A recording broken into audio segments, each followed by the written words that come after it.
नमस्कार दोस्तों, स्वागत है आप सभी का आपके अपने YouTube चैनल GK 91 पर। दोस्तों, आज के इस वीडियो में हम पढ़ने वाले हैं संविधान यानी कि भारतीय राज्य व्यवस्था के अति महत्वपूर्ण टॉप 40 क्वेश्चन जो विभिन्न प्रतियोगी परीक्षाओं में बार बार पूछे जाते हैं और आगे भी इनके पूछे जाने की पूरी संभावना बनती है। तो क्वेश्चन नंबर 1 से शुरुआत करते हैं। सवाल नंबर 1 है, संविधान सभा शब्द का प्रयोग सबसे पहले किया गया था, मतलब किसके द्वारा किया गया था? तो याद रखना, हेनरी मैन द्वारा संविधान सभा शब्द का प्रयोग सबसे पहले किया गया था। देखिए दोस्तों, मैंने वन लाइनर फैक्ट में आपके लिए आज क्वेश्चन आंसर लेकर आया हूँ। ठीक है, मल्टीपल चॉइस क्वेश्चन में नहीं लाया हूँ क्योंकि इसमें मुझे समय बहुत ज़्यादा लगता है, लेकिन आपको याद रखना है संविधान सभा शब्द का प्रयोग सबसे पहले किसने किया था? हेनरी मैन द्वारा किया गया था। नेक्स्ट क्वेश्चन देखते हैं, संविधान सभा का गठन किसकी सिफारिश पर किया गया था? तो याद रखना दोस्तों, संविधान सभा का जो गठन किया गया था कैबिनेट मिशन की सिफारिश पर 1946 में किया गया था। कब किया गया था? 1946 में कैबिनेट मिशन की सिफारिश पर किया गया था। अगला सवाल देखते हैं, सवाल नंबर 3, संविधान का निर्माण करने वाला पहला देश है। संविधान का निर्माण करने वाला दुनिया का पहला देश कौन सा है? तो याद रखना, अमेरिका है। 1787 में दोस्तों याद रखना, अमेरिका के संविधान बनकर तैयार हो चुका था। नेक्स्ट क्वेश्चन देखते हैं, सवाल नंबर 4, संविधान सभा में महिलाओं की संख्या कितनी थी? ये क्वेश्चन कई बार पूछा गया है क्योंकि इस प्रकार के फैक्ट ही दोस्तों वनडे एग्जाम में ज़्यादातर पूछे जाते हैं। संविधान सभा में महिलाओं की संख्या कितनी थी? 15 थी। इस बात को आपको विशेष रूप से याद रखना है, MPPSC में भी एक बार क्वेश्चन पूछा जा चुका है। नेक्स्ट क्वेश्चन देखते हैं, संविधान सभा में SC एवं ST सदस्यों की संख्या कितनी थी? तो याद रखना, SC के 26 सदस्य थे और ST के 33 यानी कि 33 सदस्य थे। ठीक है, दोनों याद रखना है, SC के 26 और ST के कितने थे? 33 यानी कि 33 थे।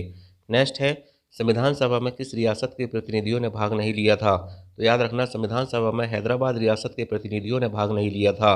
अगला सवाल देखते हैं, संविधान सभा की पहली बैठक कब हुई थी? तो याद रखना, संविधान सभा की पहली बैठक 9 दिसंबर 1946 को दिल्ली में हुई थी। अगला सवाल है सवाल नंबर 8, संविधान सभा की प्रथम बैठक की अध्यक्षता किसने की थी? तो इस सवाल का सही जवाब है सच्चिदानंद सिन्हा। और याद रखना दोस्तों, सच्चिदानंद सिन्हा को पहली बैठक में अस्थायी अध्यक्ष बनाया गया था। अगला सवाल है, संविधान सभा के संवैधानिक सलाहकार कौन थे? BN राव थे। बेनेगल, याद रखना, बेनेगल नरसिंहा राव। ठीक है, संविधान सभा के संवैधानिक सलाहकार थे। नेक्स्ट क्वेश्चन देखते हैं, संविधान सभा का प्रारूप किसने तैयार किया था? तो संविधान सभा का प्रारूप दोस्तों BN राव के द्वारा ही तैयार किया गया था। अगला सवाल है, संविधान सभा को संबोधित करने वाले पहले व्यक्ति कौन थे? तो याद रखना, संविधान सभा को संबोधित करने वाले पहले व्यक्ति डॉक्टर सर्वपल्ली राधाकृष्णन थे। अगला सवाल है, डॉक्टर राजेंद्र प्रसाद संविधान सभा के स्थायी अध्यक्ष कब चुने गए थे? तो डॉक्टर राजेंद्र प्रसाद संविधान सभा के स्थायी अध्यक्ष बनते हैं संविधान सभा की दूसरी बैठक 11 दिसंबर 1946 को। और पहली बैठक में कौन थे अध्यक्ष? डॉक्टर सच्चिदानंद सिन्हा थे जो अस्थायी अध्यक्ष थे। अगला सवाल है सवाल नंबर 13। सवाल नंबर 13 है, संविधान सभा के समक्ष सबसे पहले लाया गया प्रस्ताव कौन सा था?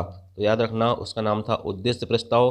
13 दिसंबर 1946 को लाया गया और जवाहरलाल नेहरू द्वारा इसे पेश किया गया था। तीनों फैक्ट वेरी मोस्ट इम्पोर्टेंट है। अगला सवाल, उद्देशिका को ही कहा जाता है? तो याद रखना, उद्देशिका को ही प्रस्तावना कहा जाता है।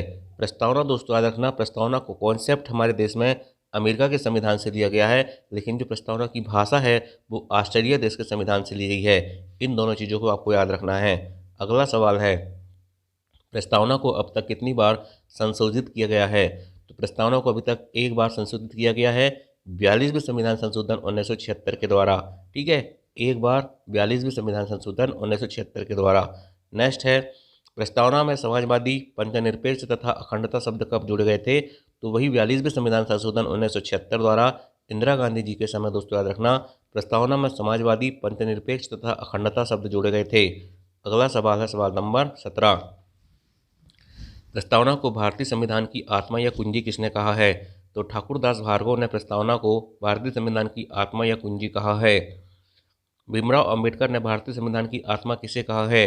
तो भीमराव अंबेडकर ने भारतीय संविधान की आत्मा कहा है अनुच्छेद 32 को, संवैधानिक उपचारों के अधिकार को। नेक्स्ट क्वेश्चन है, अनुच्छेद 19 को भारतीय संविधान की आत्मा किसने कहा है? अनुच्छेद 19 में दोस्तों आपको पता होगा व्यक्तिगत स्वतंत्रता का अधिकार है।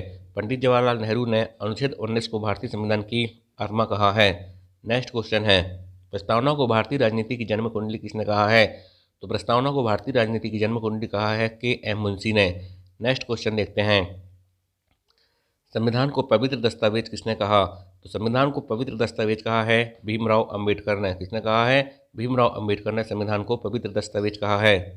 भारतीय संविधान को बनाने के लिए कुल कितनी समिति बनाई गई थी? तो 13 समिति बनाई गई थी भारतीय संविधान को बनाने के लिए।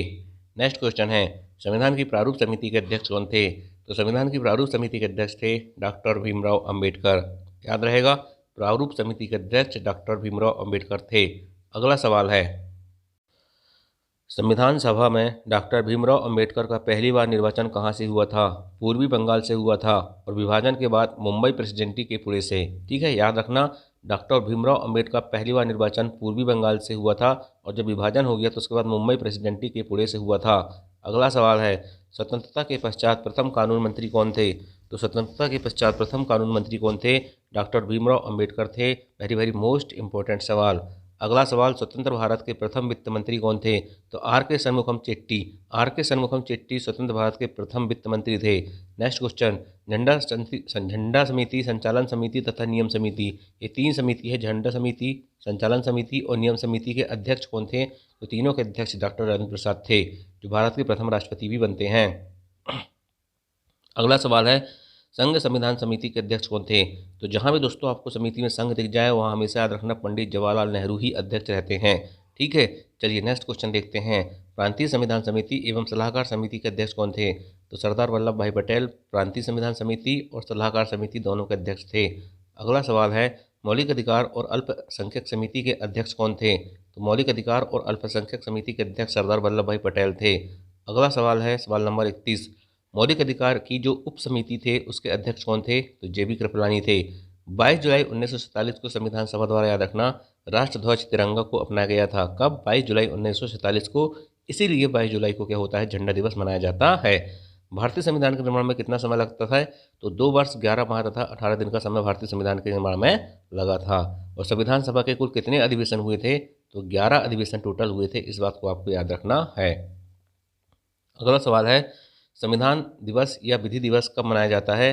तो संविधान दिवस या विधि दिवस मनाया जाता है 26 नवंबर को। अगला सवाल दोस्तों, और ये अंतिम सवाल है, संविधान सभा की अंतिम बैठक कब हुई थी? 24 जनवरी 1950 को। ठीक है, तो ये होगा दोस्तों संविधान के वेरी वेरी मोस्ट इंपॉर्टेंट सवाल। तो आपको वीडियो कैसा लगा, क्वेश्चन कैसे लगे, कमेंट करके बताना।